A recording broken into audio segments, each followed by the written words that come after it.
And Judge Judy. I'll be up here passing sentences. Yeah. Order in this car. Oh, man. That'll be a first. That'll be a first. Curtis had a rock, remember? Yeah, he had a rock. Just a crowd? 6:30.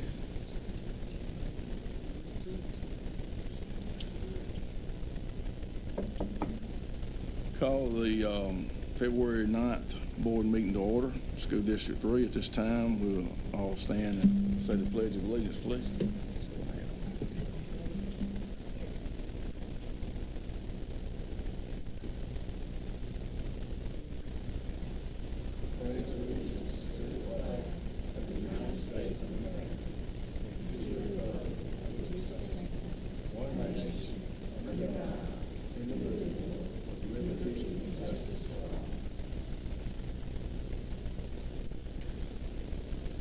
Mr. Baltnight, you mind having an invocation? Let's pray. God, you're awesome. We love you. We believe in you. We thank you for being so good to us, God. We ask for wisdom, your guidance, your understanding, your discernment here as we conduct business here in Anderson District 3. Thank you. Thank you. Thank you for the parents and the students of this district. Thank you for the administration, the teachers, everybody involved, the bus drivers here at this district. We ask for your provision. We love you. We need you in Jesus' name. Amen. Amen. All right. First on the agenda is actually an approval agenda. Do we need to amend or change anything from tonight? I would like to make a motion to amend action item 6, and that's the policy EH, and move that to a discussion item number 3 under the superintendent's report. All right. Hearing the change in the agenda, do you want to put that in the form of a motion? All right, I need a second. All in favor? 5-0. All right. My hearing ain't too good, is it? All right. Next will be approval of last month's meetings, minutes. If anyone has any changes or anything, I'll accept the motion to approve. Second. All in favor? 5-0. This time we will do accommodations. This is the fun part, y'all.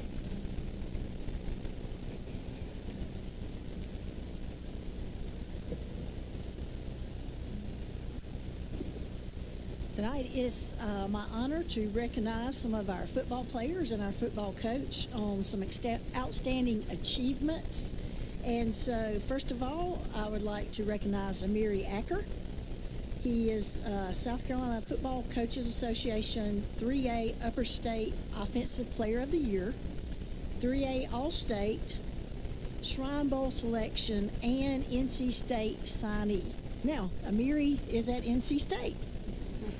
And so, if it's okay, I'll ask his parents to come up and accept the certificate on his behalf.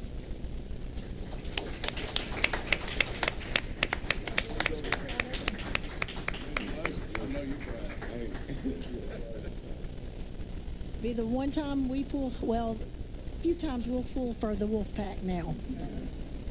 I'm a Carolina fan, so I can pull for them anytime because they don't play in Clemson's league. All right. We also want to recognize another outstanding athlete, Mason Evans, 3A All-State, Region 1 3A Offensive Player of the Year, Anderson Area Touchdown Club Offensive Player of the Year, Mason Evans.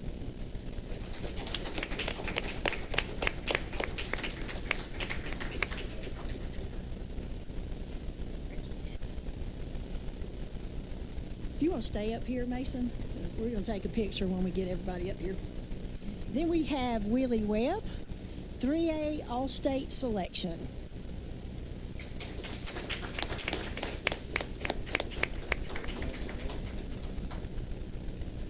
Congratulations. You have a successful team because you have a great coach. And so we'll recognize Coach Sheldon Evans as the South Carolina Football Coaches Association Upper State Coach of the Year.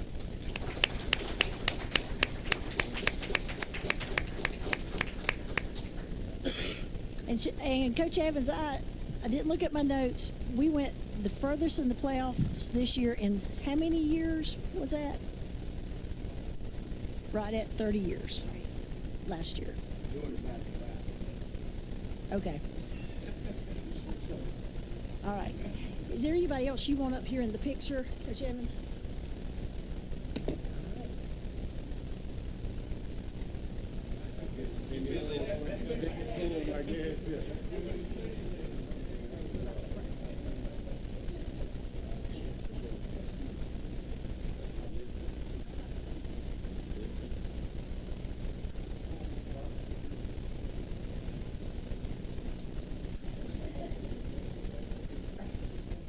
Can't forget the principal.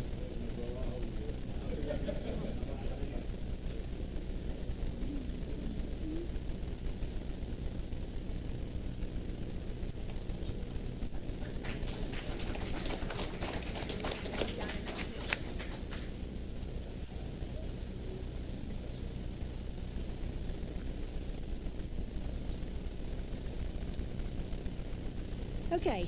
It's also my honor to recognize one of our outstanding bus drivers this month. I'm pleased to inform you that Kathy Patton has been selected as our Bus Driver of the Month. This recognition is a direct reflection of her outstanding performance, dedication, and commitment to her job. She consistently demonstrates one of the strongest work ethics within our transportation department. Her reliability, professionalism, and positive attitude does not go unnoticed. Even in days I see her with pain in her hip, she is still not complaining, and she's smiling and willing to go that extra mile. Her commitment to her route and the respect she shows to students, parents, and staff, it truly sets her apart. She represents what it means to be an exceptional bus driver and a valued member of our transportation team.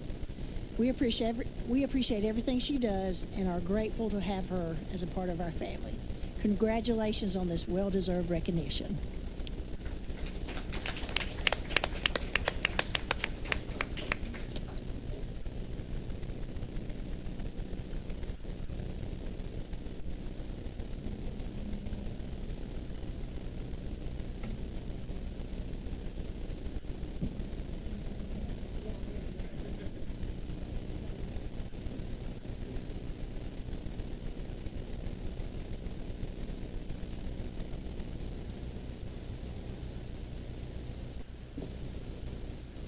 I want to thank you all for coming tonight to honor these outstanding people.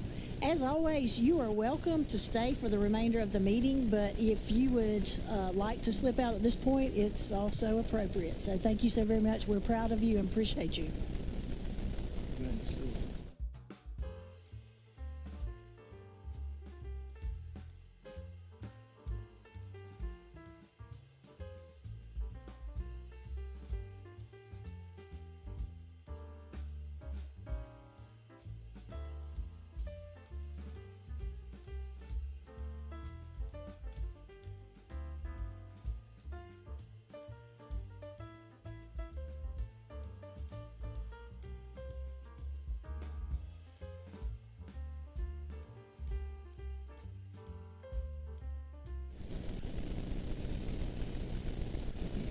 Next on our agenda is citizens' comments, and I don't think we have any this evening. So at this time, we'll turn it over to Mr. Moore and our audit.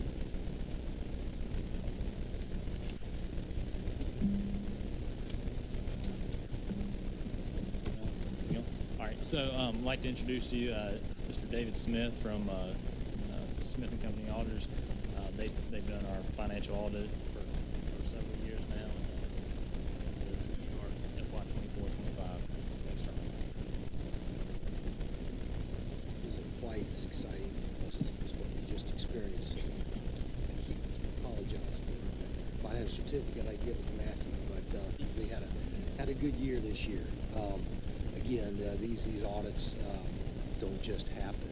good audits just don't happen. It takes a lot of work, day to day, every transaction that's recorded, and it's done by employees, reimbursements, that sort of thing. So there's a lot of work that goes into that.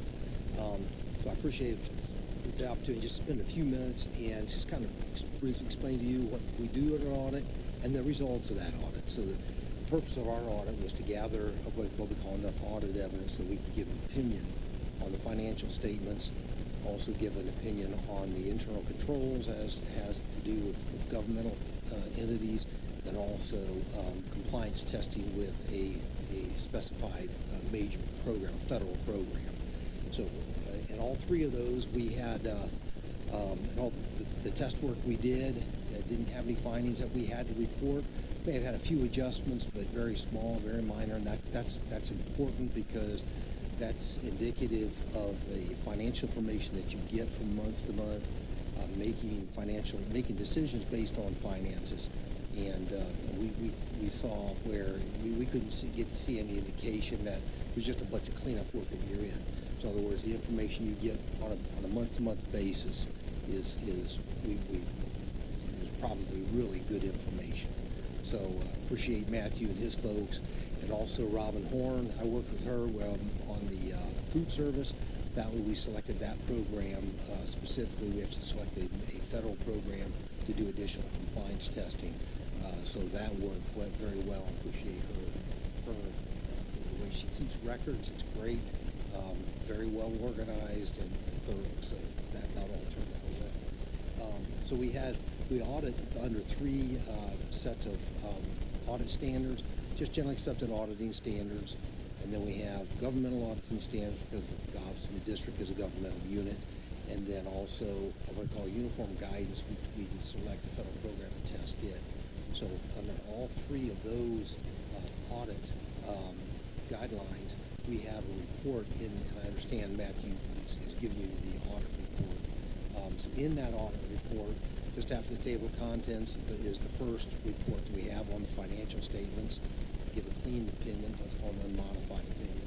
And then way in the back are two other reports that we also give clean opinions or unmodified opinions on the internal control test work that we did, and then on the major program, the food service program that we tested. So I didn't know if you've had those for a little time, if you had any questions on that. We also gave you a report to the board, more detail, and I won't read that. That gives you more information. Didn't have anything in that I would want to highlight. Other than that, it just was kind of a typical audit, but it went well. And we appreciate the opportunity to work with the district again this year. Do you have any questions about anything I've said or had an opportunity to look at that? You can set that on report on your nightstand. It does cure the insomnia. So. Mr. Chairman, I don't know if anybody else does or not. Just wanted to ask, you issued an unmodified, a clean opinion from what I read. Were there any areas that required heightened audit attention or professional judgment this year? No. Everything was pretty much standard from year to year. I would say back during the years of COVID, there were some heightened or additional, just specifically in that federal program, or the federal programs related to COVID, because of newness. Obviously we didn't have those programs, but no areas in particular that was different than the year before, or other years that we experienced. Okay, and even though there were no findings reported, were there any internal control areas you would encourage the board to continue monitoring? Anything you see that we need to monitor? Nothing in particular. It just the area of just internal controls are extremely important as you deal with areas in your trying to think what that was. It's very the policy manual. There's an area there for finances, and as you deal with various financial policies, those often have a direct impact with internal control. So, for instance, the procurement policy that has a lot in there. So I don't have anything in particular that we noticed this year on that.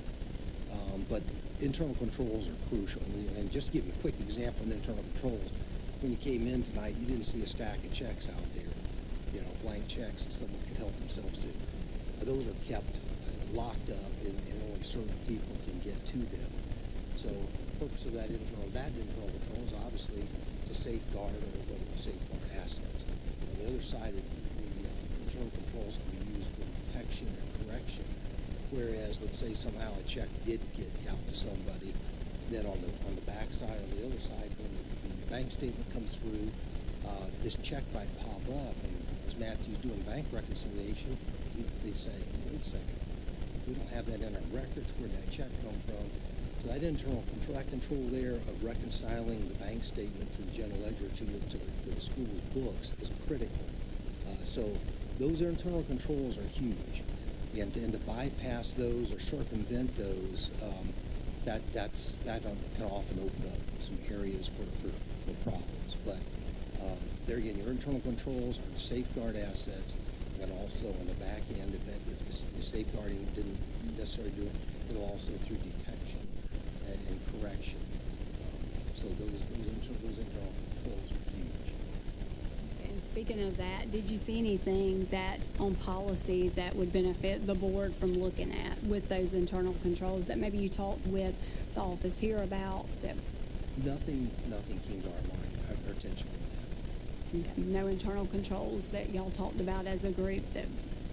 Well, we talk a lot about, especially when it gets to the area of your activity funds.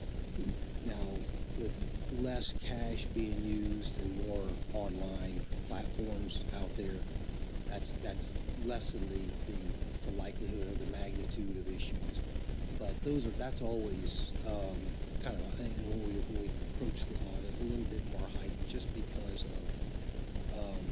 cash that's involved with that. Everything, we look at the revenue, the state revenue, and the local revenue, the tax dollars that come in. We have ways, we get confirmations that we can tie that revenue to the financial statement. So we can tie that in, but where you get to where there's cash and various people handling it, I mean, it's more prone to have issues.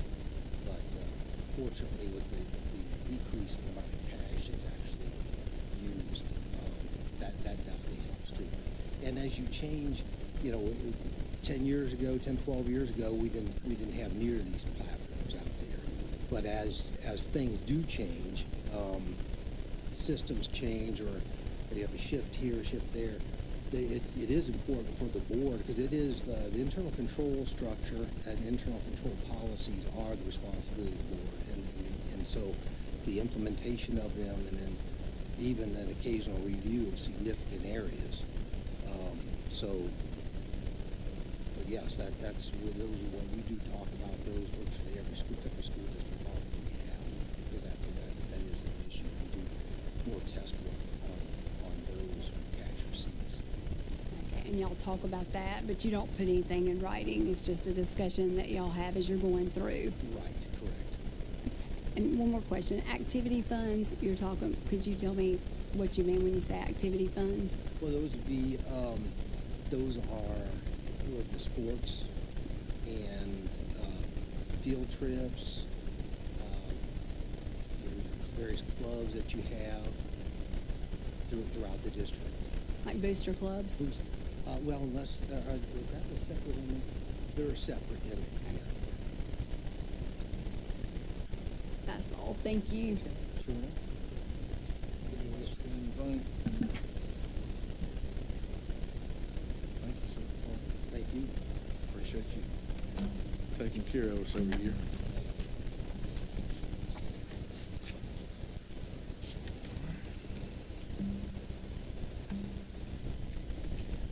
This time we have Dr. Trustees will get some update from AIT. Great, okay.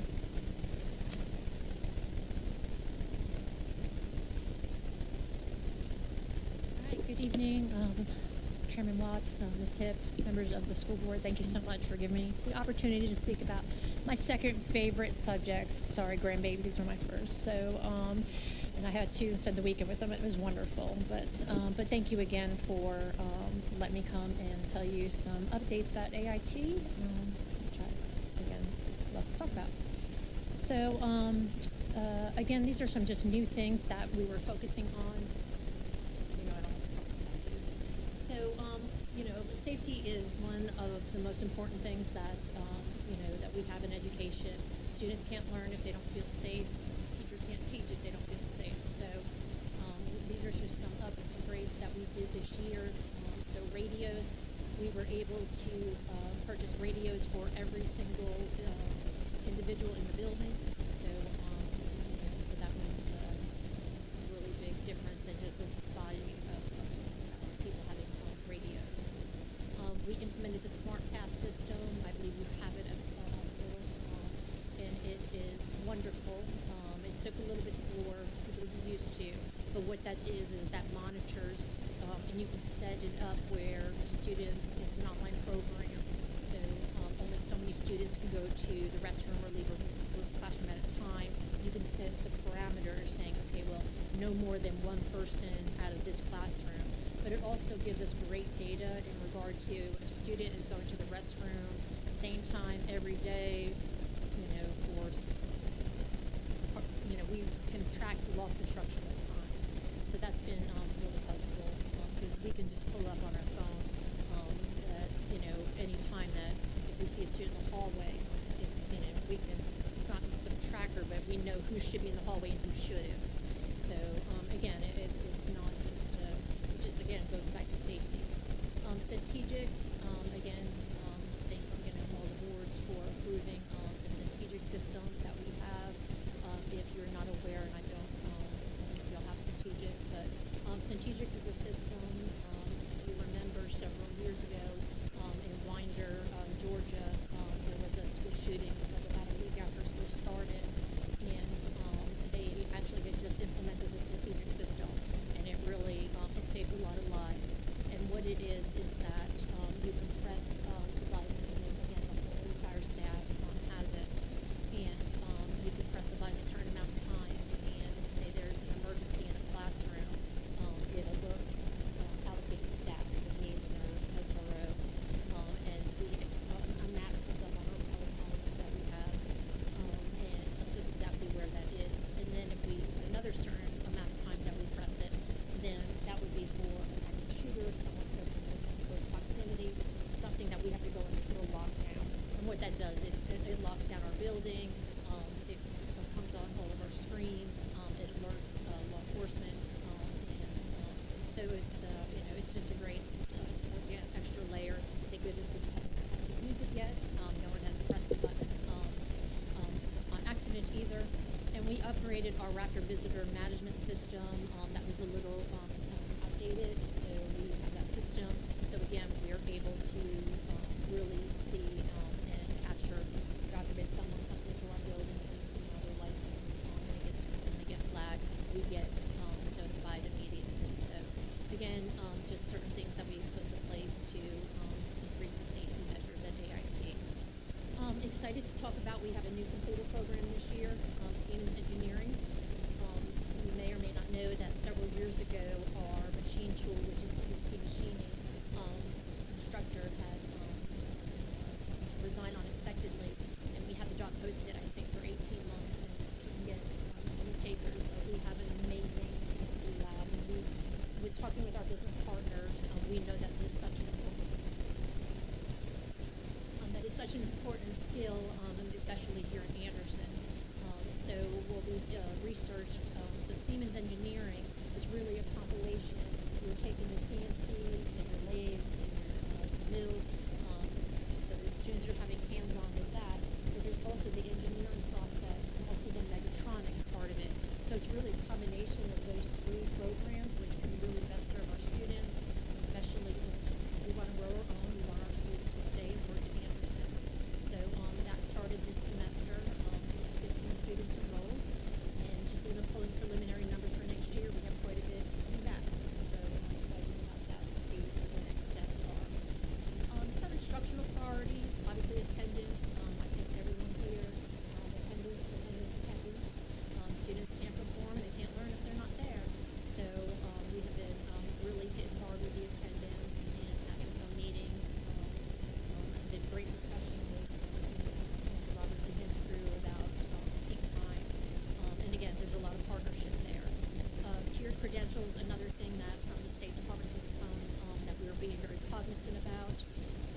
with our 9th and 10th grade students this year, they have to meet that 3-point system in order to be recognized as CCR, quality career ready. So for us, again, you have your basic, you can have something that's a 1 point, for example, Ocean 10 is universal. And then the other 2 points have to come from some type of credential in one of our programs. So you couldn't be like barbering, but for Megatron, it has to be in the completed program. So we've been really focused on that. We've had 2 professional developments really focusing on, what does that look like and kind of mapping out. And that leads me again to the industry recognized certifications review. On top of that, as a school, we spent our PD in December, also what we got back in January, of really laying out, doing some vertical and some horizontal articulation, looking at, okay, what certifications do we offer at what point in the program, and then again, just align with our advisory, what is needed. So that has been really great. We've got all the maps, which has been really helpful. AI again, AI seems to be everywhere nowadays. We're able to, kind of touch base with it a little bit. We do not have a designated pathway, and we just need more information from the State Department before we decide to go that way. We've decided at kind of the leadership team and really as a staff that AI is everywhere, and that was a big piece when I had my executive advisory meeting back in November, that I actually told, and we had a really great discussion about our business, industry, students, parents, staff. What does AI look like? Because AI looks different in manufacturing versus healthcare. So the big takeaway from that is really it needs to be embedded with what we're going on. And it's here, it's not going anywhere. Though we also have to really carefully monitor it, and that's why we're looking again for guidance from the state. Going to a meeting on March 11th where a big piece of it is going to be about AI, about the proposed pathway and where they are with that. Again, rigor in the classroom, that is an important piece. Our PD actually on Friday is going to circulate with our staff about rigor, and then also about compliant grading and just those types of things, because we want to make sure that we're following our instructional programs rigorous. And then this is an even year, so our comprehensive local needs assessment is not anymore. Dr. Laura Smith, who has been phenomenal. She's representing Anderson 3. But this is every other year we have to conduct, and with our group, so we are part of kind of the Pendleton work link. So Anderson and Tony Pickens, we get together with representatives from the school districts, and then also with the career centers, higher ed, and we look at exactly a local needs assessment. So what is Henderson needing? What is Tony Pickens? Are we offering the courses in our homeschool, high schools, and also our career centers that align with the need, with the growth, the jobs? Are jobs going to be there? So that's what we've been working on now. We just had a meeting earlier, I think last week, and then another meeting coming up in March. And we worked really hard on that. It really hasn't changed a lot. The data we look at years behind, so but that's what they give us. So that's been really good. It's a good collective effort with the learning campus. Any questions? Any of that so far? Chairman, I want to make this right quick. The Siemens Engineer Completed Program, is that started just this past January or back to the fall? It's been a year long. No, sir. We just started in the spring. We just started it. Yes.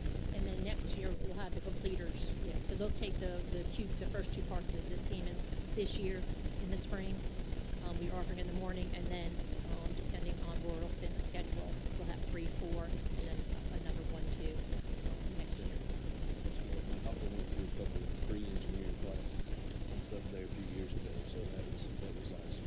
And what they love about it, and that's where we get a lot of the students, they have already been completers, in one of our either engineering programs, mechatronics, they're actually coming back and finishing that program. So it really makes a well-rounded student. I don't understand half of what goes on in there, but I mean, I see we have the lathe coming in and things like that. But yeah, I was actually just in there today. And you know, our partnership with Arthrex, with Dodge, they've given us a lot of equipment, a lot of training. There's a gentleman from Arthrex, because I guess their home office is in Florida. He flies up about once a month, and he meets with Dr. Locke, and already started giving suggestions and things like that. So I anticipate that program to continue to grow. When you say Dodge, you talk about that with Belfort. Yes, sir. Dodge Industrial. Yes, they have been a strong supporter of really our engineering program. They have donated, not even just fund. What I want to say the most is their time. They've given us a lot of equipment, new toolboxes, everything. But the big thing is that they are present at most of our open houses, when we have tours, showing students the different, they set up our career fairs. And again, they see that in person, so it draws them in. Hey, what course would I need to take? You know, because they have the mechanical arms. And to be honest with you, I was joking with them. They had this big robot system when we had the career fair in the fall. I mean, this thing is, you know, over $100,000. So I was just joking with them. I was like, oh, you can just leave that here if you want. They left it. I'm like, yeah, just use it for a little while. I'm like, so yeah, yeah. So they have been absolutely wonderful. So we just we just want that program to continue. This is just an overall of our budgets. I know you just heard about audits and things. So really, we get our funding listed in the general fund budget between Anderson 3, 4, and 5. So as you see, for the most part, and I'm sure it's going to be Anderson 3, the majority of our general funds are salaries. And then, you know, we've got purchase services, property insurance, and utility maintenance contracts. So that really makes up with that allocation. We also get federal funds and state funds. Ours is kind of, we work with Anderson 5, so we have a joint local plan. So these are what was allocated to us. Again, these are what we spend on. Majority, again, goes to the for the students. They support travel, so when our middle schools, high schools, anybody wants to come visit, we cover their transportation, professional development, supplies. Again, federal funds,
difference between course requests and then courses actually that students enroll in. At capacity, they say, I think it's 1,600, but to be honest with you, I don't see, I think they look at that as square footage, but program-wise, I mean, we're pretty much out of room now.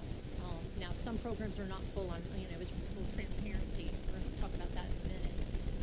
But, it depends year to year. There's just some courses that students are really, really interested in, and some can't direct. So,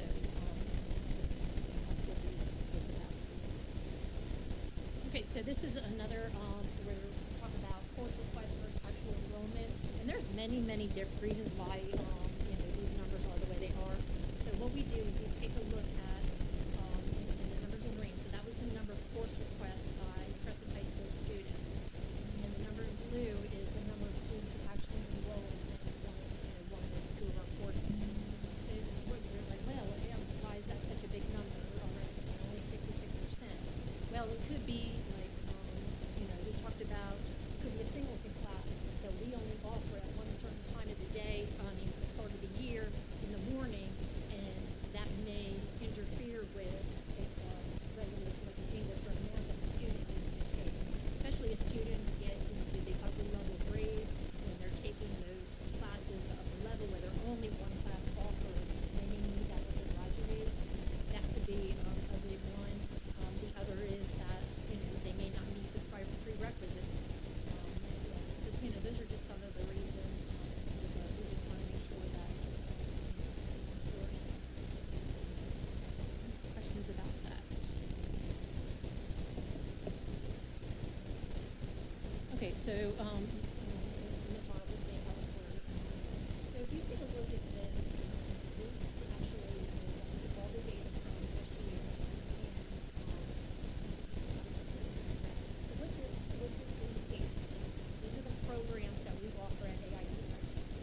And then what the percentage is, that is the number of slots that are taken. So, for example, obviously you can see computer science, only 18.75% of the slots are taken in computer science. We have actually managed to gone to all of our high schools and see this is not just K3. It's just not something that is requested a lot. Either networking, and as an administrative team, we are looking at this program. We're actually already looking at it next year. Health science 2, which is interesting, because you see health science 1, probably definitely to the top. So you always want to think, okay, so why aren't we retaining? So there, health science 1 is at 90%, where health science 2, it's one of the things I have an inkling that it may have to do actually with the aesthetics of the classroom. We have 2 health science programs, and then one is actually in a true clinical health science lab, and the other is in a classroom with no beds, no anything. So we are looking at that and hopefully switching that to classroom. Again, I can't say that is the absolute reason. There could be other variables, but we are, just looking at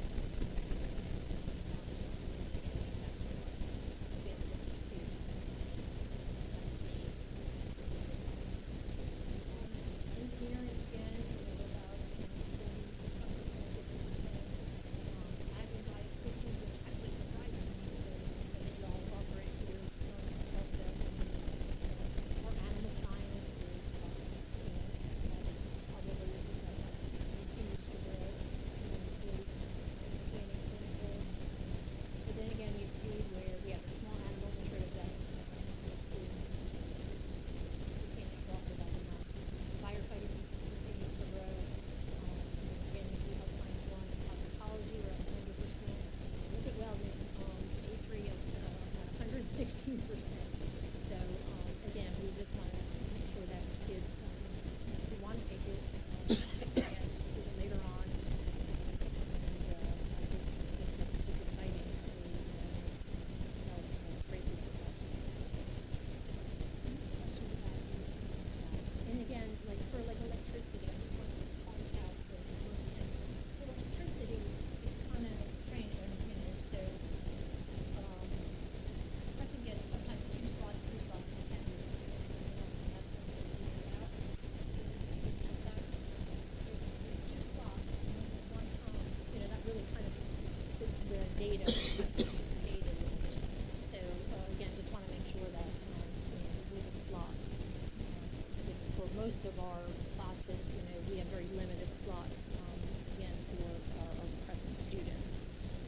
will say that Mr. Roberts, his team, our team, when we get to the point where we have open slots that they're not filled by the other districts, we're on that phone, talking to Ms. Black and Mr. Roberts and his team to make sure.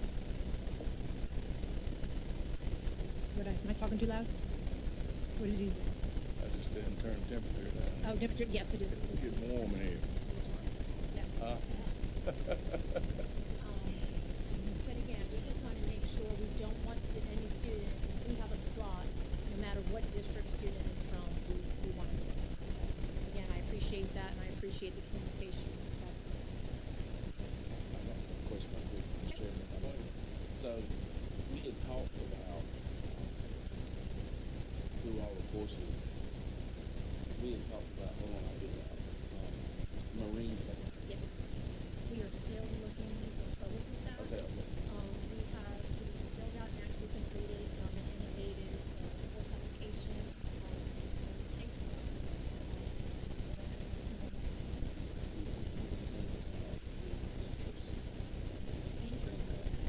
So according to, we did a survey, so we surveyed so last year, March of 2025, we still surveyed all 6th, 7th, 8th, and 9th graders at that time from all of our field schools. And we had, neutral, not interested, very interested. We had about 16%, which equated to 17 students completing the survey. So we're putting to about 400 students.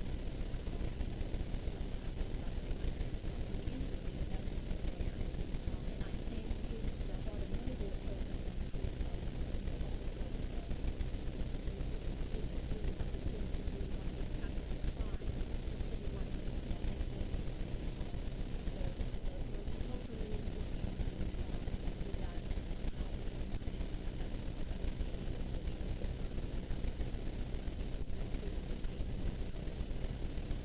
They all, we already have to combine them together. Is there any overlap, like aerospace, PLTW, electronics, and Siemens engineering? Do all of those courses, do they fit together, or is all that?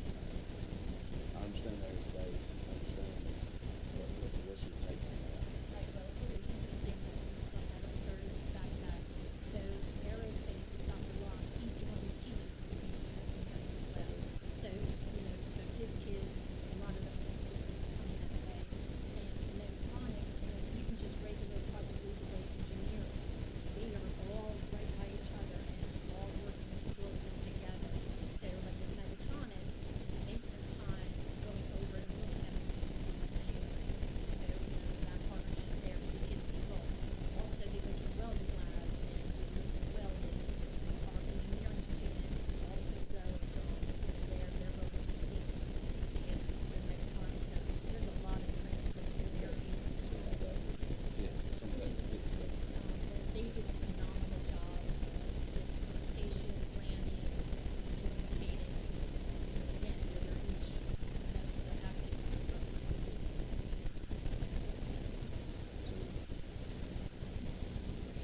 Chairman, quick question.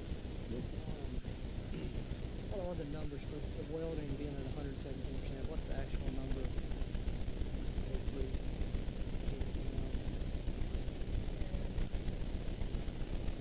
and does that change? Does it change based on like inquiries from all the districts for the year?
our programs indicators report, kind of small, but, so at the Career Center, we are kind of assessed in three different areas.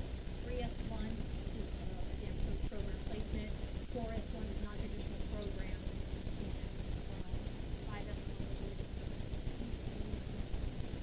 obtain recognized as certification. So those are the three major areas that we are assessed in. I'm happy to report that we have met every area. Now, obviously, there's some areas that we need to kind of look at. For example, the male, gender. So that would be, do we have males enrolled in typically female-dominated careers? For example, cosmetology. So, in looking at that, same thing, we have females in the typical male-dominated life, welding, automotive, typical electricity and engineering. But so as you can see, our numbers. So this is how this is broken down.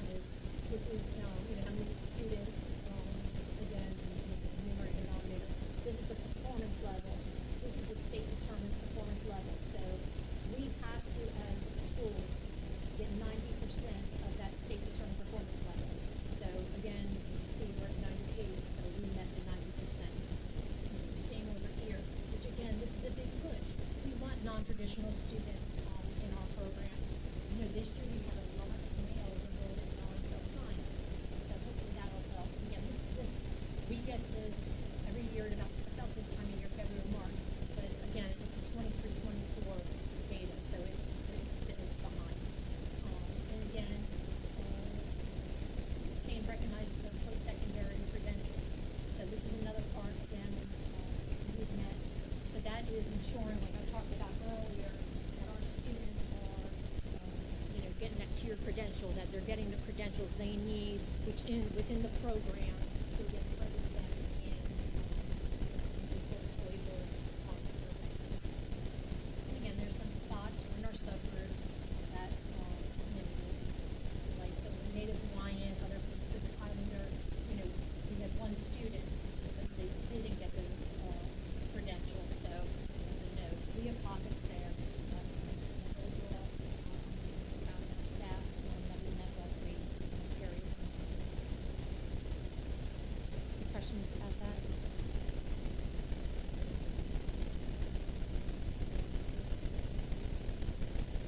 Okay, so this is where the fun stuff comes. So our Crescent High School, they are opening class. They're on part of the program. As you recall, we have the snack bar. Turned it over to the student-run. It's really not a student enterprise. So the big thing behind it is we wanted to make sure we're supporting our home high schools when we ran this program. So it's a win-win for everybody. So this is just some data from last year. So we had 27 students complete the 40-hour internship based on our program as a qualifier. And the majority of these students, this is from last year, were non-diploma students.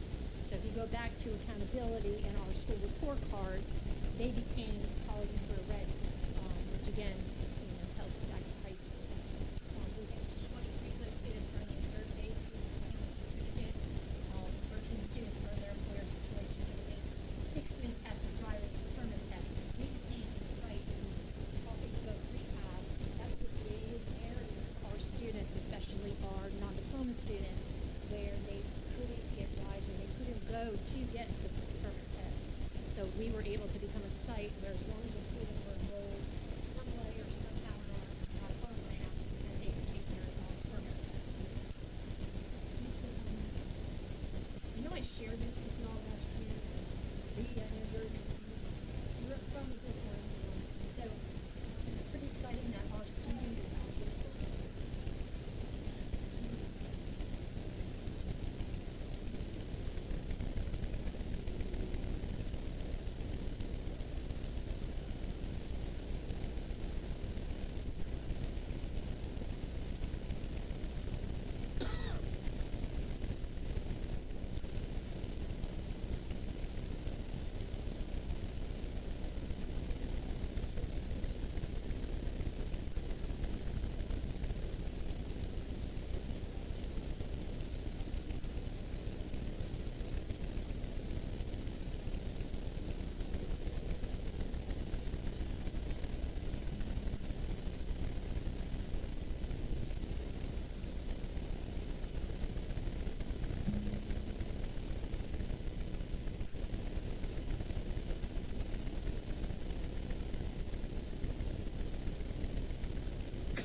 in the morning and 6 in the afternoon.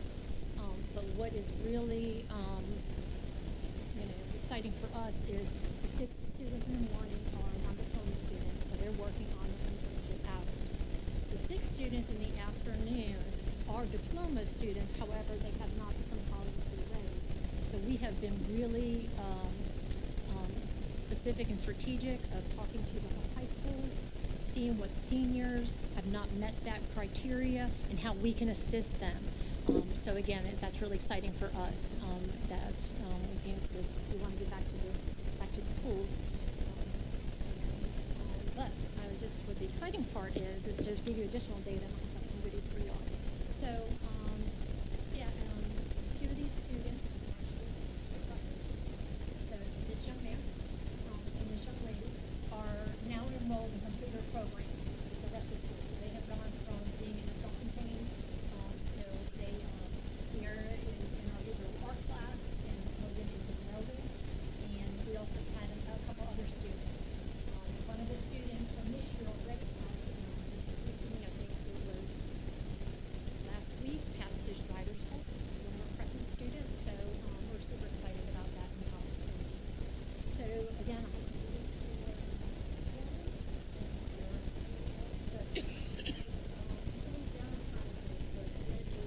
mental about this is Sierra, who again, she was a Parliament student. I'm skating. Thank you. She designed this individual art class as part of the student program. Our Parliament staff.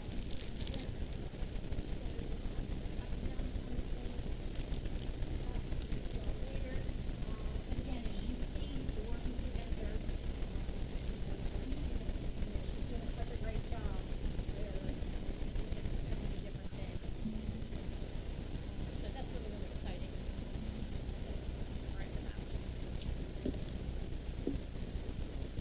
So we have some upcoming events that I just want to call to your attention that we would love to have anybody come visit us.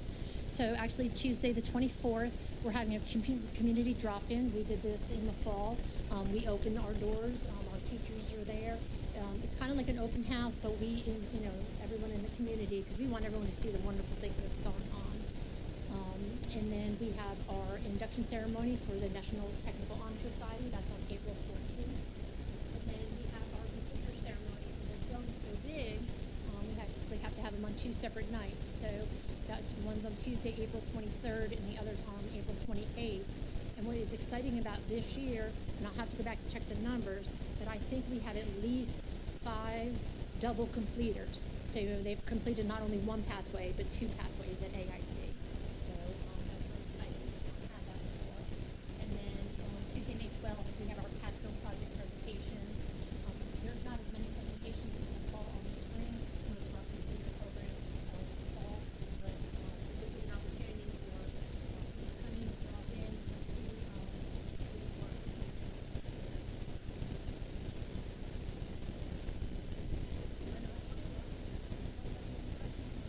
I can talk for hours about AIT.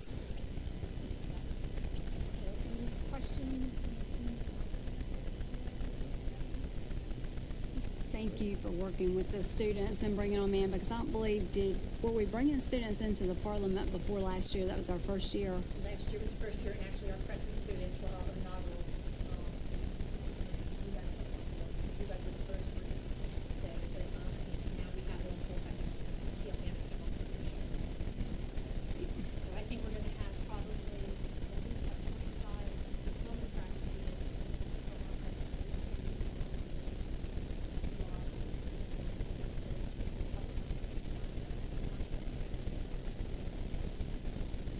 That's great, and just to have doubled the numbers at Crescent is wonderful, from 6 to 12. So good job. Thank you, Doc. We thank you very much for what you're doing for us up there. I've said it many times, AIT is a game changer for our students. We had so many for years that, they might not be coming up there with y'all. They might decide to just go straight on to the workforce, and it's just been really, really good for us in our area. Just talking about dropping out. So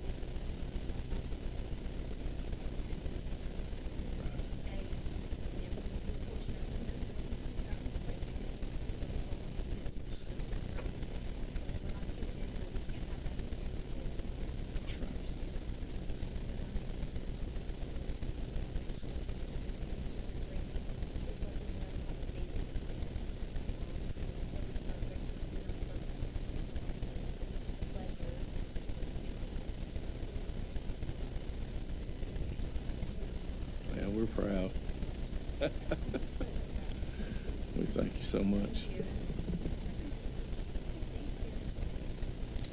All right. Next on the agenda will be Mr. Matthew Moore with our general fund, sales tax, and budget update. Thank you, sir. So I'll get us started taking a look at our general fund performance through the end of January. Our revenues exceed our expenditures by $2,657,623. This month's report is a good example of what I've mentioned time and time again about how much these numbers go up and down this time of the year. Property tax collections being the main driving force for that. Just for comparison's sake, when you look at where we are in January this year compared to the past several years, we're over $1 million ahead. So, and that's solely due to just the timing of the property tax collection. So we still got a little ways to go. But while we're looking at the property tax collections, I'll just kind of point out to you. So we're comparing this year to last year. We're about $1.6 million ahead of where we were through what we recorded through the end of January. And again, that's what we receive in our office through January, but that is what's received through the county through January 15th. Just to kind of bring you into picture what we received last week, so this will be in our February report. We're coming back to level a little bit, but still ahead about $550,000 from what's been collected at the county through January 31st. So feeling really good about those property tax collections. I know we've talked at length about those assessment reports showing some growth from last year, and this is backing up that information. I just want to point to your attention that current line item, current from the county's perspective is simplified. Anything that's not a vehicle, the county calls it current for property tax revenue for you, so it's primarily your real estate, your real property. So you can see there with the collection we got last week, we're over our budgeted revenue by about $315,000. So that's one big piece of the general fund pot for the revenue side of things that we feel good about, and feel good and will help us shape the city going into budget season as well. The other big piece we've been waiting on, this is a tough visual, but the state aid to classrooms and our 45th day update. We knew we had a dip in our enrollment from the 135th day last year to the 45th day this year, and we knew we'd expect some sort of hit to our allocation. And I told you last month we really needed that reduction to be $225,000 or less. Thankfully, it was only about $50,000. Statewide enrollment also decreased, so that lessened the impact of our reduction. So right now, where we sit after the 45th day, we're about $170,000 above our revenue budget there. So we still have to clear the 135th day hurdle, so there will be one more update. So, but feel good about where we're at. Feel good about how we budgeted with those reduced weighted improvements to protect against some of these. So otherwise, general fund's looking pretty well, and we expect it to kind of level out a little bit more in the next couple of months. But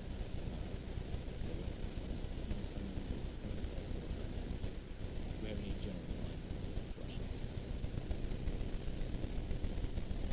All right, real quickly, our January sales tax allocation came in at $289,368.70. It was actually a slight downtick from what we would have expected just based off of our historical collections. Typically we see an increase from December to January, and then February being our largest collection. This year it actually was less than December's collection, but also December's collection was a little bit larger than we would have expected, so it could have been a little bit of timing there in our local spending. Be anxious to see how it comes in February. February is our largest collection throughout the calendar year after year, which typically reflects our December spending. So we'll be interested to see what that looks like next month. But of that $289,000, we just received $57,873. It goes straight towards servicing our debt, and the remaining $231,000 goes into any sales tax question. Chairman, so we're sitting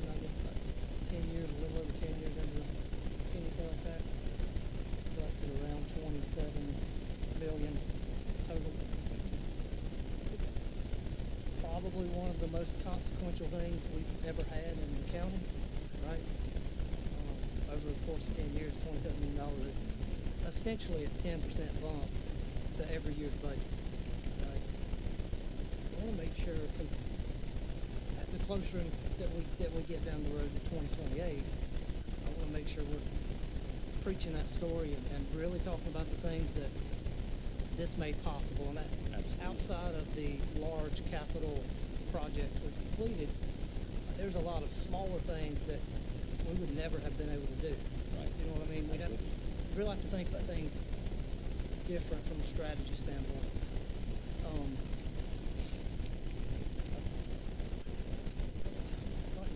Put together something to help start telling that story. You know what I mean? Absolutely, yeah.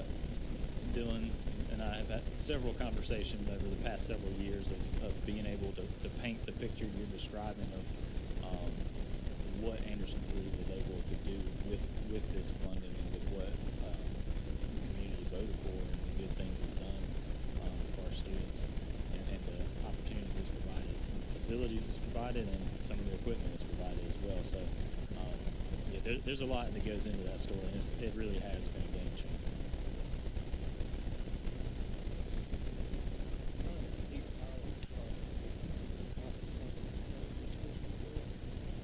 I think it's slated for our area. As far as final steps, I'm not sure. I think it's got to go to the state level, is my understanding. But that's before, several years down the road before we would see at least the bulk of that property tax revenue coming in. So it's, without seeing final numbers, I couldn't speak to exact numbers. But I would be willing to bet it'd be a little bit more than the farm that is currently sitting there. But I can't put a number on it. Questions? All right. So I'll kind of end it here with our little bit of a budget update here. I know we're very early in the process right now, so there's not a ton that we do know at this point, but I did want to share with you what we've got and what we feel good about this early in the process. So I've got some factors here in front of you that we're going to look to kind of shape some of our revenue estimates as we move forward. The first one, the weighted pupil units, I know we discussed that about state aid to classroom. Much like last year, we plan to budget on the revenue side of things a reduction in that, just to make it a conservative estimate and to kind of protect ourselves in the event of another decline in enrollment. Do want to clarify that we're not using a reduction for staffing decisions. For staffing, we're expected to be pretty level whenever we take our current enrollment and bump them grade up, and we're looking to be about the same spot at all of our schools. So we're really not expecting a major change to those staffing decisions on. But as far as revenue projection, to make it a little more conservative, projecting a 25 weighted pupil unit reduction to offer us a little bit of protection there. Another big piece of that state aid to classrooms calculation is that index of tax-paying ability. So we saw an increase from 0.00213 to 219. And again, that's in its simplest form, Anderson 3's portion of the statewide property values across the state. So an increase in that number lessens the state support we receive in the state aid to classrooms allocation. So making these adjustments in a vacuum, there's a whole lot of moving pieces to that. We anticipate a reduction of revenue by about $75,000 just due to that. And that's no surprise from the property tax assessment increases that we've seen. So that's something we knew was coming, and there's usually a year lag in that number. State minimum teacher salary. If you haven't seen this already, both the governor and state superintendent Weaver have included a $2,000 increase to the state minimum teacher salary schedule. They're currently at $48,500, and that would take it to $50,500. With the funding for that, they have allocated $150 million statewide for that. To kind of put it in perspective, last year a $1,500 increase got put in, and $112 million was funded to the school district. So And we received, isolating that, we received about $350,000, so we feel like a $400,000 is a conservative estimate at this point, but I hope to find out a little more in the coming weeks about a realistic expectation for additional funding to come with that. On the expenditure side of that, if we were to be able to provide that $2,000 increase and including the necessary fringe percentage that goes with that to all of our employees that are paid off the teacher salary schedule, it'd be about $550,000 cost, and that's district-wide across all funds too. So just a high level expectation there. Teacher step increase, that's something that's required every year districts to provide. Historical cost tells us that'd be about $175,000 to provide a step for every teacher in our district. I know we always strive to do that for all employees as well. Based on historical costs from last year, that cost is about $100,000 to provide a step for all staff members that are not paid off the teacher salary schedule. Value of a meal, we talked about that increased value. Last year we budgeted at $35,000, and based on the assessment totals we've seen and the collections that we've now seen come in, I feel comfortable about proposing using an increased value mill by $2,000 up to $37,000, which would generate additional $380,000. And I do feel like that's a conservative number at this point in time. Tier 3 revenue, that is revenue received from the state that essentially is part of Act 388. It's primary residence, those exemptions and the funding that comes from the state to recoup districts for that. We get an estimate in December and again in February from Revenue and Fiscal Affairs Office, so we received the December estimate, which reflects those numbers there, which would be about $165,000 increase, and that's the state sales tax that generates those funds.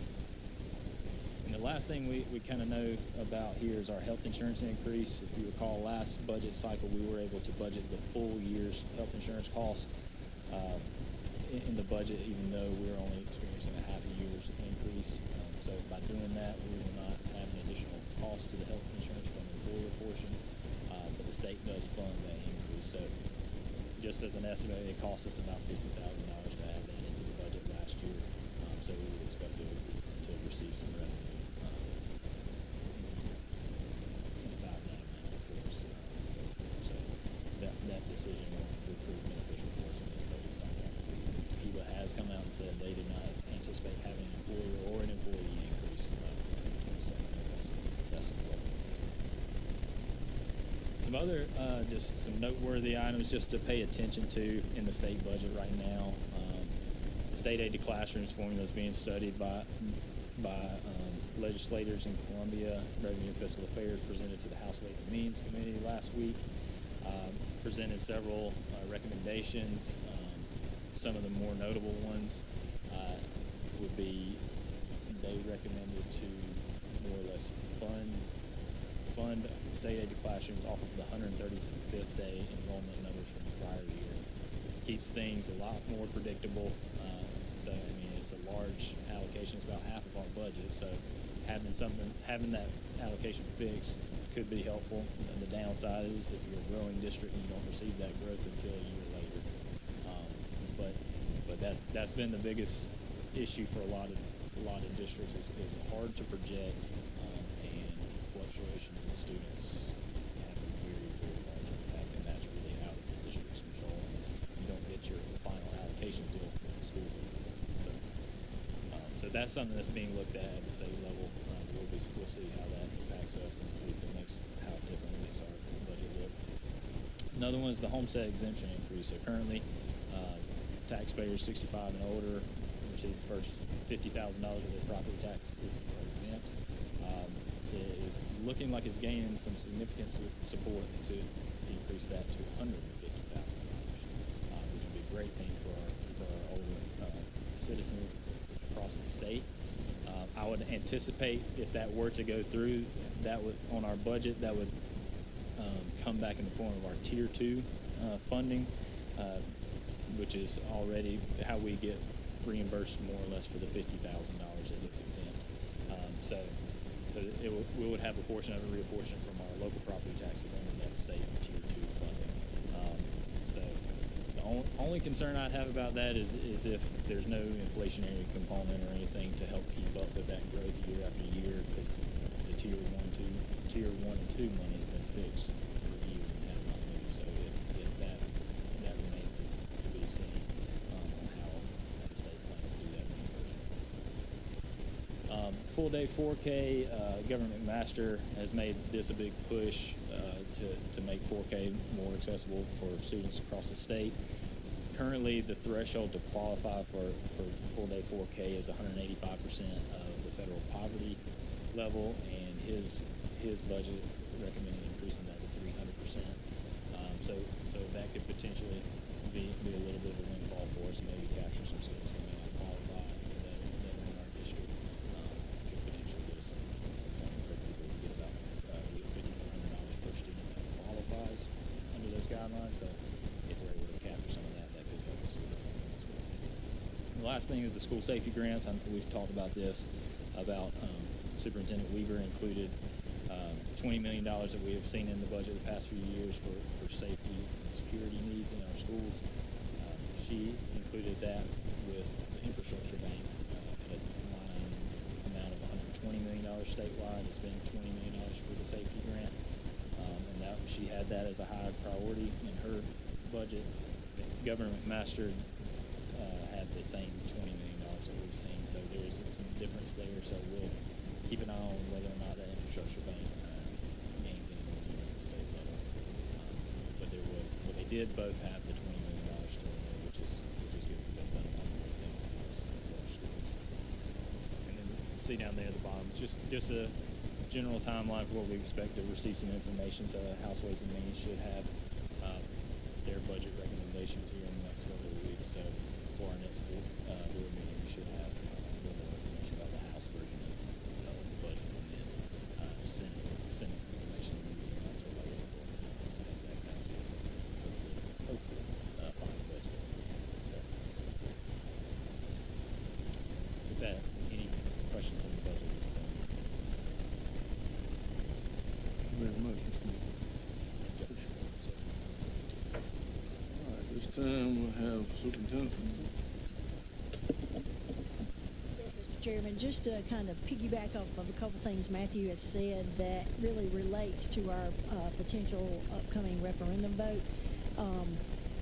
With the change in homestead exemption, when we did the resolution in November, I showed you the numbers based on a $50,000 house for that homestead exemption, and so once that passed Senate Finance, I asked Senator Gambrell, can we kind of share this in our district as a part of this process, and he said the money is with the proposal. So when you look at the potential cost to a house payer or a homeowner, let me say that differently, the person with that homestead exemption, the first $150,000 is not taxed. So not only is there no increase, actually most of those homeowners will see money back because they were paying on $100,000 on their house.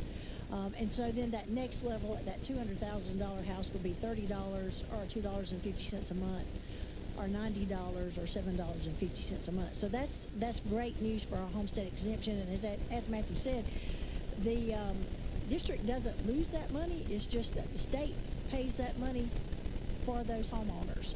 And of course, the other side of the numbers, I just want to show again. We've been talking about these in our community meeting. This is what I consider a worst case scenario if we bought bonds today. And remember, there is a 2-year lag time in actually having to purchase the bonds. And so if we bought them today, it would be $60 per 100,000 or $5 a month. Some of the things Matthew has mentioned will affect those things and really push that number down. So we anticipate it to be much better 2 years from now, but we have to show worst case scenario. So one thing that will affect that tremendously is that vote on the penny sales tax in 2028. So with a positive outcome at that time, this would be a no tax increase referendum, because that penny sales tax money could go to offset the cost. The other thing that's affecting it, will affect it, is the number of houses being built in our district. And I think the numbers that Matthew just shared about those property taxes coming in higher than expected is just an indicator of that. Another thing that could affect it is the Duke Energy plant that's coming in later on. So there's lots of pieces of this puzzle, but I just wanted to tell you the couple things that could be affecting that. Also, with that 2-year lag time, and Logan, if you go to the next one, is you go to number 3 on my bullet list there, capital funding for schools. This is a little bit of the conversation Matthew started about the infrastructure bank. I talked to Superintendent Weaver last week at a superintendent's meeting, and the Representative Erickson in House Ways and Means is already writing some provisos related to a potential infrastructure bank or capital funding for schools. And so again, it looks like that 2-year lag time is going to also give us some time for maybe some of those possible help to come into play. And that's, as you may remember, our first $5 million from the project came from state infrastructure funds. So just a lot of hope there that those numbers are going to continue to come down. 2 other things I'll just mention real quick. I don't think you'll see a lot happen with number 2, the disconnect to reconnect, but I think it's interesting that we, as a state, had a push for one-to-one and everybody having technology in their hands, and now is looking at how we're using that technology. And I really applaud our schools, especially elementary and middle, because you already started looking at that this year in the way we're using devices and, making sure we're using devices appropriately, but also if there's a teaching strategy that's more appropriate than a device, that we're using that. I mean, there's nothing wrong with old school math manipulatives either. And so I commend our principals and our instructional staff for, once again, being ahead of that curve. And the other thing I'll mention, that of course has been a hot topic with our board, is just they're still looking at high school league, and I really think the superintendents have put in an amendment recommendation to the high school league about restructuring the executive committee. And we feel like, and I'll just say, we as superintendents feel like if the high school league does not accept that recommendation, the House and Senate may get some traction on what the changes they're trying to make to the high school league. So we're all encouraging our ADs and our coaches to vote on our amendment. An interesting thing about that is the executive committee of the high school league is not recommending our amendment to the legislative delegation of the body. So it's going to be an interesting march for the high school league. So just more to come, but I want to put that on your radar because we feel like it's getting really close to the Representative Erickson's group really stepping in and making the high school league do some things differently if it quite honestly won't save itself. Right. Then the other thing I just want to put out there for everybody, we've been advertising this. We just got the date for it, and we put some signs out, but Harper Construction will be doing a trade partner outreach for our potential middle school project in this room on Wednesday. The purpose of that is just to give the community some ideas about types of contracts that can be people can apply for with the project and the process to do that. If a person can't be here, I think if they'll get in contact with us, we can give them Brittany's number, who is our pre-con manager. But this is also kind of a front row view to ask questions on how you can bid on the different type projects with the potential middle school. So just want to put that date in front of you. And then we have been out in the community, even with 2 snowstorms. Since January 11th, we have done 11 different types of meetings, just information sessions about the middle school project. We've been in 6 churches and 2 fire departments, and we did a community meeting at Star Ivy, and we were at the Gray House. We will be in a fire department in the community for the next 3 Tuesday nights. Flat Rock's tomorrow, Stars the following Tuesday, and then we put that wrong, Dylan. That's not popular. Oh, okay, I'm looking wrong. Sorry. Grove Fire Department the following Tuesday. So just encourage people to come and get information. That's all it's about. And then you'll see the other dates that we'll do another meeting at Star Ivy Middle School March the 8th. And then we'll be at Star Mart and I think at Family Grill. Just to, again, information to the community about what's going on. we've had a lot of good dialogue. What I've understand in a couple of our meetings is that we probably as a district need to give more information about how we fund teacher salaries. Because I think this has been good conversation, but teacher salaries are basically funded through the state by that state aid to classroom money. And so regardless of the size of our school, the number of teachers in the school is based on the enrollment in the school. And we're funded based on each student count regardless of where they live. And so if they live in our district, we're funded for them, but also if they live outside of our district at about average funding at about $6,000 a student. And it goes up and down based on weightings, and that goes with Tiffany's conversation and Matthew's conversation. But really, we've had some really good just general conversations about the way we're funded in the school district. And so I think that's been good for just everybody's understanding. So encourage anyone in the community to come out. We're just all about answering questions right now, so, and good conversation.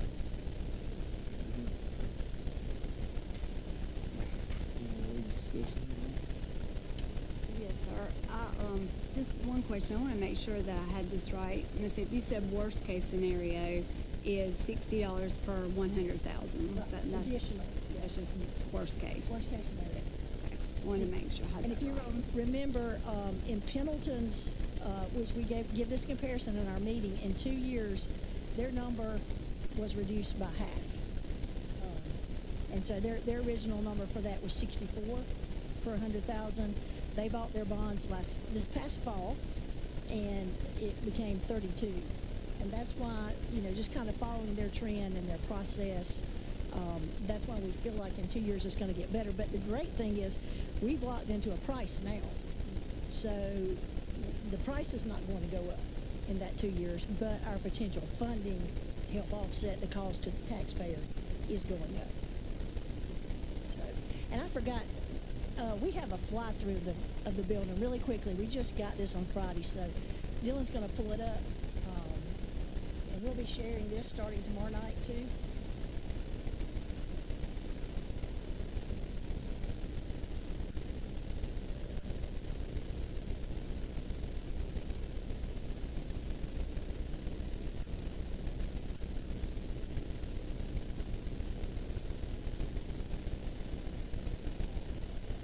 Now, I will say some of the design features will probably look a little different, so don't hold us to this carpet look especially. But it's just to give an idea.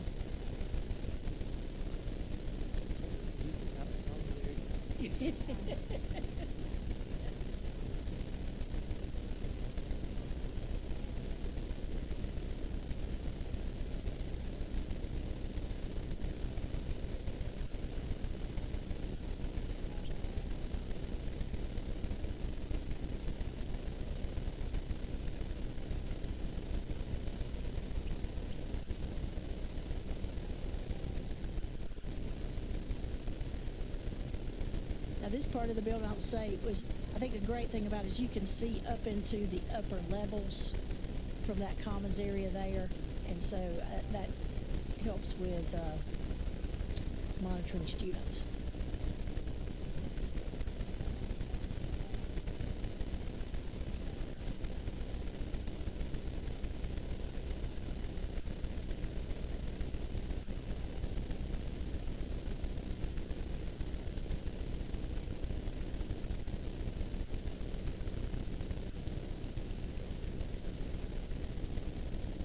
Robotics classroom.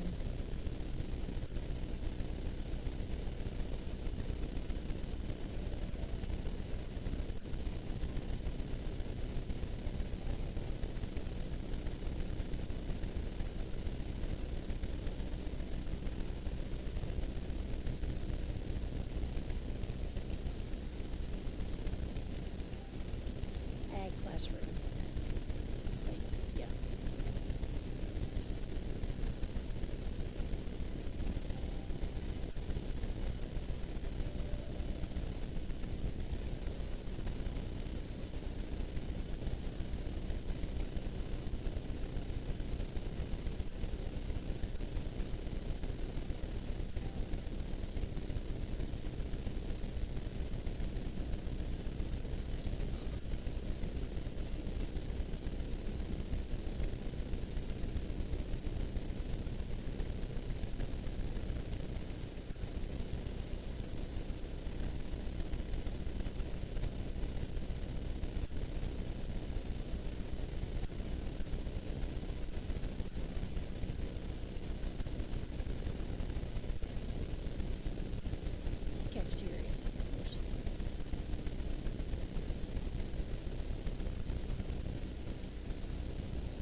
you.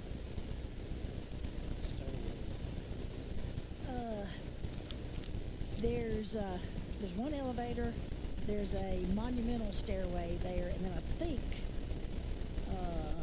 there's one on each wing, each side of the classroom rooms there.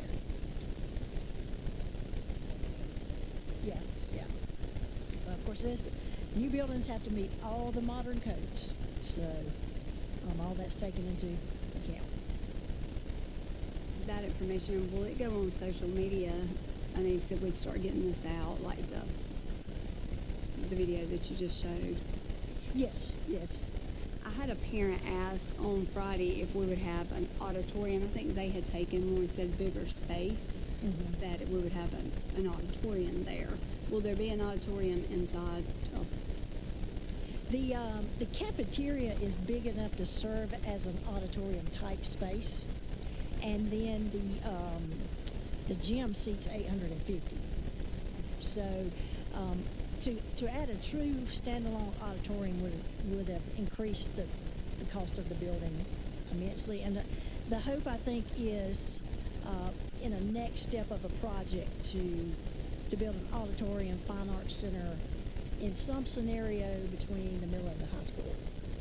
Okay. So for their, band performances, chorale performances, they'll have a bigger space to utilize than what they have right now. Oh, yes. That's good. They were asking about that, so I told them about that tonight. If you're talking about the middle school gym itself, if anybody went to that fall band concert over there, I won't ask Miss Wilson to comment on that, but the bleachers at the middle school and the gym hold about 120. So that's just, so I think you're going to have adequate space until the district, maybe in a next step of a project, can build a fine arts center or a fine arts space in some other scenario. Yeah, they had attended that event is what it was, and so they were asking some follow-up questions.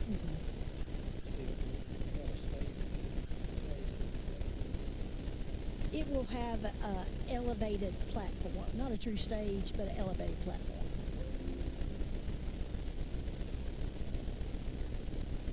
We can move into the Yeah, we're ready for you for the action. the policy EH cybersecurity, and be calling on Ms. Gray to help with that a little bit, but did want to take time to make sure that everyone had the information on that. These are some questions that I sent to Ms. Hip. Mr. Baltnight and I are part of the policy committee, and when I was looking and when we were looking over the policy, we didn't have the administrative rule in front of us. And so we want to make sure that the policy covers everything. Of course, it won't have step by step. That's why you have your administrative rule. But did want to give Ms. Gray an opportunity to go over some of the questions that I think is pertinent information, so that we make sure that we're going to be the first in the state to write a policy like this. So I want to make sure that everything's covered on it. And she went through it and made some notes on that second page.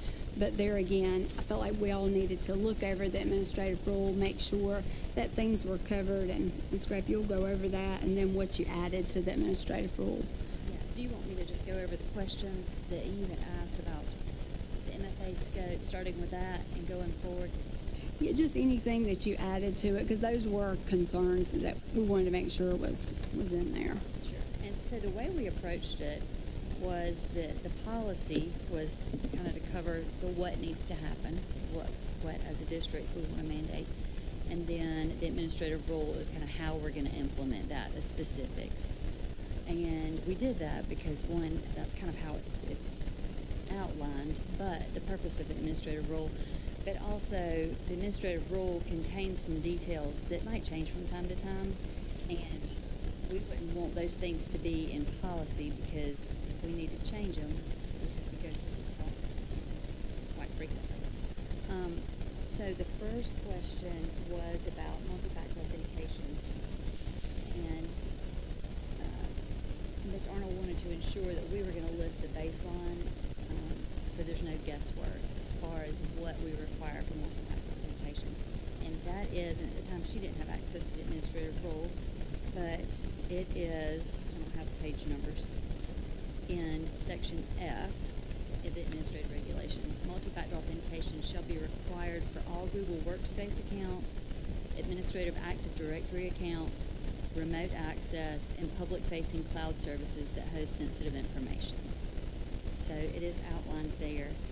And just an example that I was saying earlier about how some details may change. In here, it mentions administrative Active Directory accounts. That's what we use.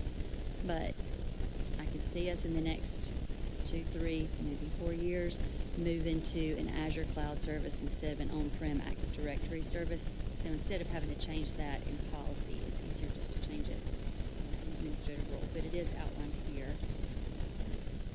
The second question was, should timely and periodically patching and backups be replaced with references to the specific targets in our administrative regulations?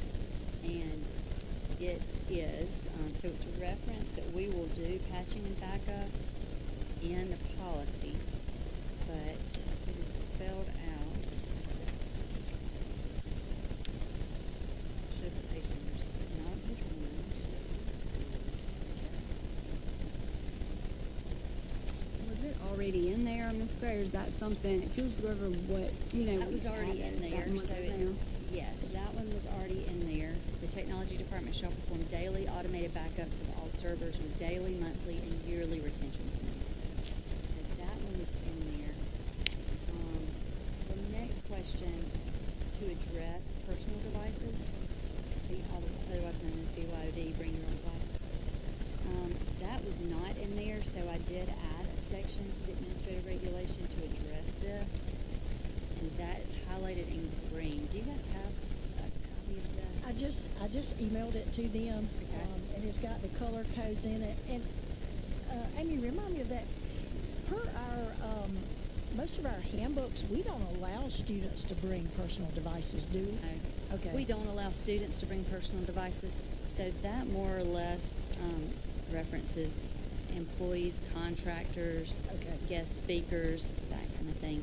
We do want to make sure that, and we have this set up, so this is not new. This is new in writing in the administrative rule, but this is not a new process for us. For BYOD devices, Hogan, who's our network administrator, has set up what's called a VLAN. It's a virtual local area network, and it's completely segmented from our regular network. And that is our guest network. So we allow guests to log into our guest network. We give them the password, and once they're in, the only thing they can connect to is our DHCP, which just allows them to get out to the internet. But they can't do anything on our network that would harm our network at all, because we have it segmented in that way. So that's outlined, but we thank you for pointing that out, because that was not a section in this administrative regulation, so I did add a section for BYOD devices. The fourth one, vendor evidence. When vendors claim equivalent controls, so it does spell out in the policy that vendors shall have controls similar to what we require, similar to what we have as far as security controls. We have that spelled out in the administrative regulation.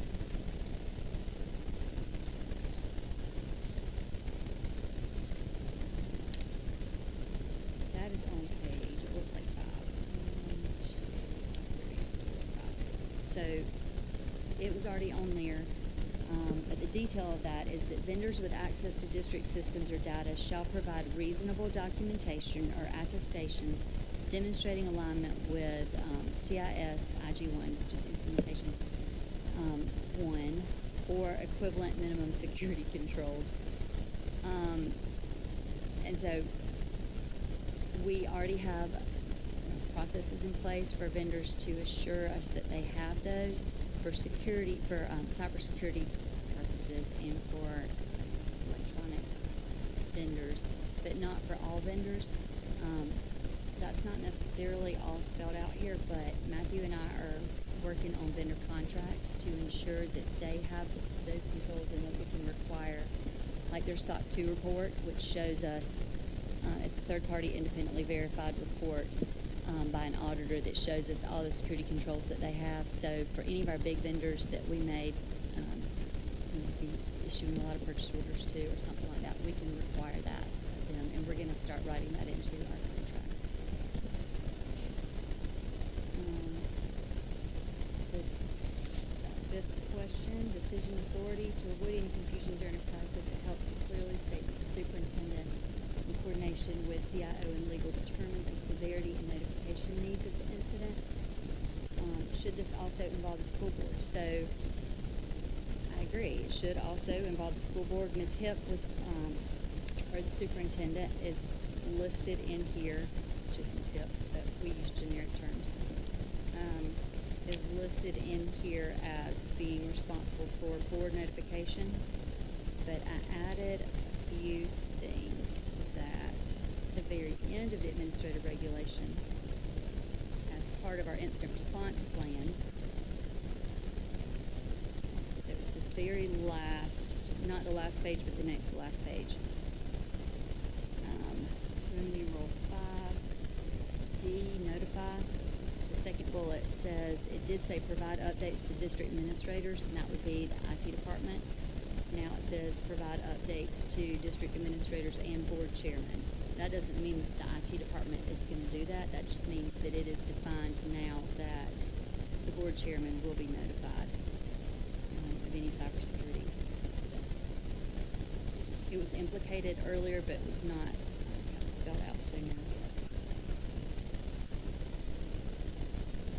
The next question was on data classification.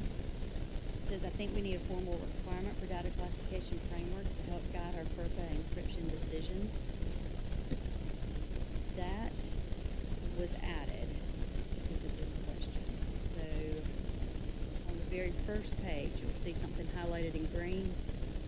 I added an entire section. Before that, it said that the district will maintain a data classification framework to support compliance with FERPA, guide data handling practices, and inform security and encryption requirements for electronic information systems. But it was not specifically defined what those classifications should be. I did define that on that 2 bullets down. So the district shall be categorized, district data shall be categorized into the following classifications. And it's lengthy, so I won't go through all of every piece of it, but the 3 classifications are restricted data, private data, and public data.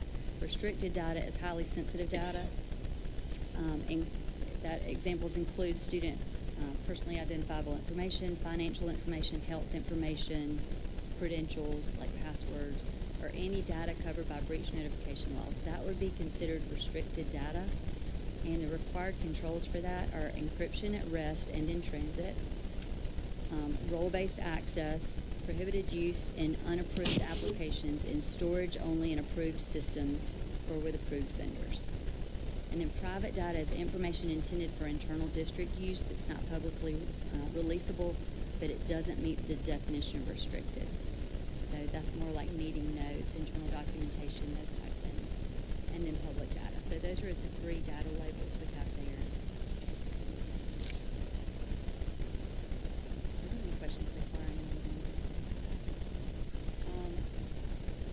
The next to last question was the annual sign-off. Should we tie system access to an annual acknowledgement of our cybersecurity and acceptable use policies?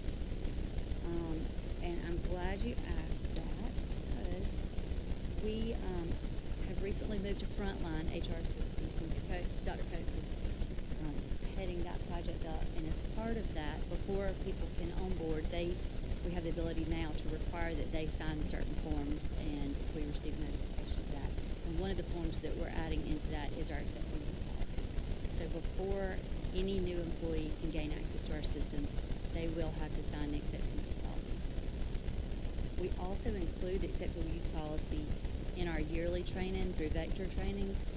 I'm going to read the comments I have here, but it would be very difficult for us to require yearly signing, I won't read it, before we, or cut their access off, because we know a lot of times employees just don't get it done before day 1 of school.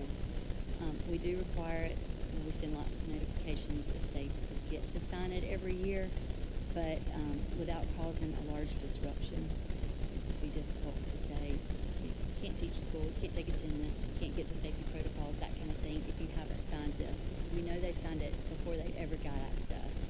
So it's more of a reminder every year. So we added that in there. And the last question is related to logs. Log retention. So we do mention in the policy about log retention periods. And the question was about should we define the period that we retain the logs aligned with legal needs. So there aren't clearly defined legal requirements for log retention. And logs are very different than just data or student records. Logs are more like who signed into the computer when, or who made a change to the server, or who authenticated to Active Directory. We get logs on that type of thing. And there's not any legal requirement for keeping those, but I added some best practices in here because we want to make sure that we do keep the logs for a certain amount of time. And regular logs we keep for, at minimum, 30 days. And alerts we keep at minimum 90 days. We keep them longer than that. And it's all depending on how much storage you have on your server. But we want to make sure that we have just kind of some best practice minimums in there.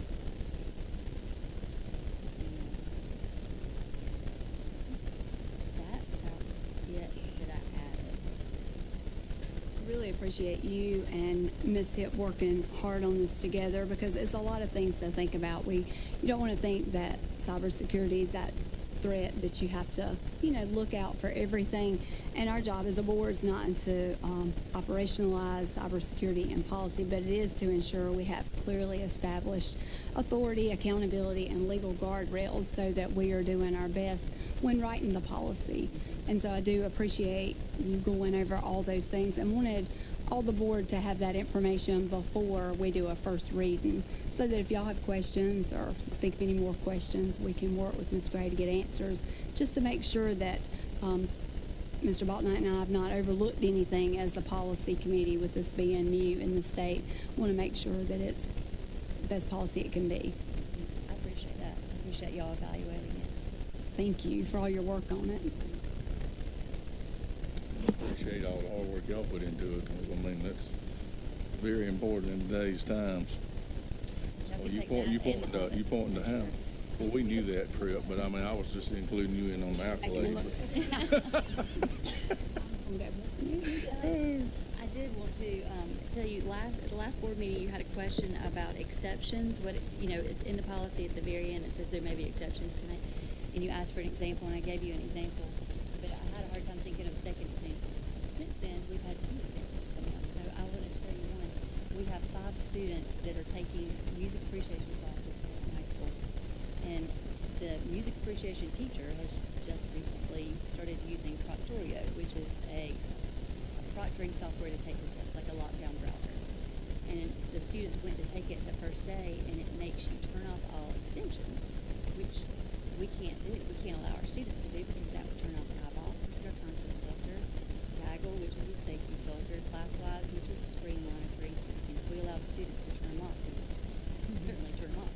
So we went back to the company Proctorio and asked them to allow us those extensions, and they declined. So Alex Smith and I worked to try to figure out a good solution, and what we had to do is create a new organizational unit for those students. And when the students want to take the exam, Alex schedules it with them.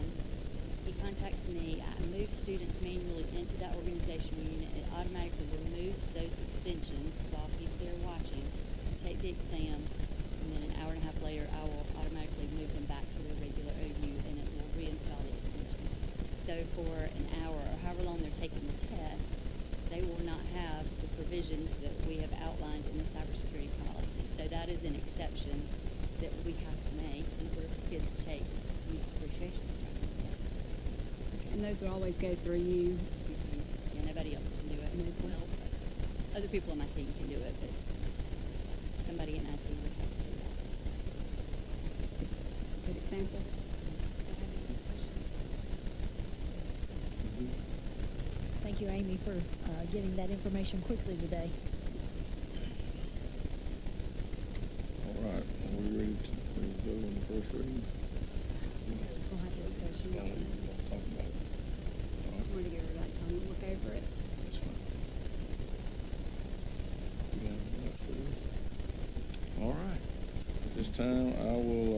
entertain a motion to enter into executive session for personnel matter, administrative recommendations, and contractual matters. Do we have a motion? Second. And a second. All in favor? 5-0.